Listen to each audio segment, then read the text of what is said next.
พุทธพระเป็นเจ้ารับไว้ว่าลองตั้งอันเฮ็ดเฮาแผ่นดินไว้ในมี8ลองมี8เปิงในคำว่านะอันในเฮามาหลุดด้วยในปืนพุทธเจ้านั่นนะในปรับสมมาสัมพุทธเจ้านั่นนะปรับอันในมันได้เป็นข้อกรรมพุทธเจ้าอันกู้ออกมาในปรับปิฎก3กองนั่นค่ะนะมันม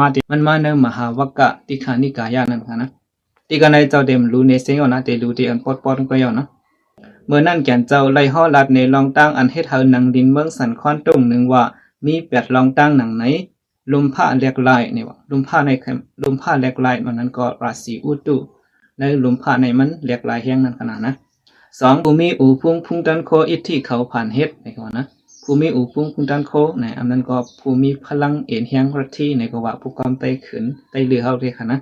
3หนอคำปอที่สัตวะลงเตสันเทนในต้องนะที่ก็ในหมายถึงหนออลองพระพุทธพระเป็นเจ้าลงเกิดในต้องมีนั่นนะ4หนอคำปอที่สัตวะเกิดข้อหมาย5หนอคำปอที่สัตวะไลทำตะละอันนั้นเป็นพระมากนะหนอลองพระเป็นพระนั่นนะ